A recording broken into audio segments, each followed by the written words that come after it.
5 mistakes that are contributing to your high blood pressure. Number 1 is not treating your sleep apnea. If you've been diagnosed with obstructive sleep apnea, if you don't treat that, that literally can have a direct impact on your heart. Obstructive sleep apnea has been linked to high blood pressure and lots of other heart conditions. Do not blow off treating your sleep apnea, okay? And if you don't like the CPAP mask and other things, look, I've heard it all and I understand. Talk to your pulmonologist, please, but you need to treat your sleep apnea. Second mistake that you're making is eating a diet that has too much salt in it. Now, I know you're probably going to say, well, Dr. Jen, I don't add salt to my food. That's what most people say, and I believe it. I believe most of us probably don't use a salt shaker. But guys, it's not just using the salt shaker. It's using foods, or rather eating foods that already have salt in them. That's packaged and prepared foods. Foods that sit on a shelf that have to be preserved. Foods that you buy at restaurants, fast foods, restaurant foods, all that kind of stuff has to be preserved. A lot of it is very, very salty. So even if you're not using a salt shaker, you're eating salty foods. So a diet that's high in salt is negatively impacting your blood pressure and could be a big contributor to it. A diet that I love, by the way, is the DASH diet. I'll make sure I link that here. If you don't see it, just DM me, ask me for it. I will send it to you. The next mistake that you are making that is likely contributing to your blood pressure being high is being overweight or obese.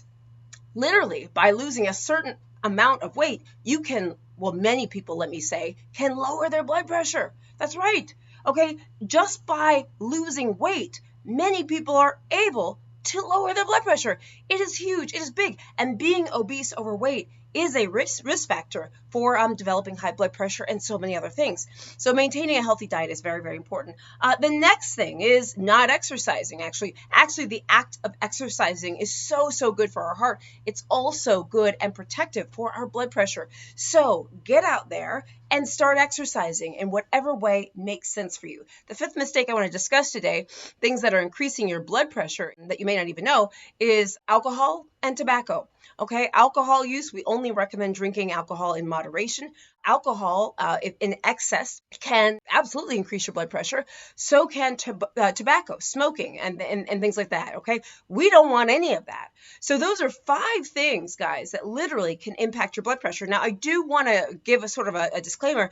As a family practitioner who's been in practice for, almost 20 years, what I can tell you is that these are modifiable risk factors, which means that most of us, by doing these things, will positively impact our blood pressure. However, blood pressure is also genetic, environmental, and so many other things. And there are some people that even if they make the best choices ever, may still have high blood pressure. So I want to acknowledge that and let you know that there are some people, because of a genetic predisposition, etc., that may not be able to modify their blood pressure significantly by making these changes. But many, and I would argue that probably most of us can. So please, please, please, please, please, make positive changes in your life. Let me know if you want to get my playlist, my YouTube playlist on high blood pressure. It's got so many different videos on high blood pressure, from how to lower it, foods to eat, foods not to eat, medications that increase blood pressure, everything you need to know. Just let me know, and I'll make sure I link it here. Guys, I'm Dr. Jen Caudle, practicing family physician, on-air health expert, and video creator. I do daily videos. Please subscribe to my channel. Click the little bell for updates. On Facebook, please like and follow my page. Please also follow me on TikTok, Instagram, LinkedIn, YouTube, WhatsApp, you name it. And guys, go to my website, drjencaudle.com, to sign up for my free health newsletter. Guys, I'm Dr. Jen. Love y'all.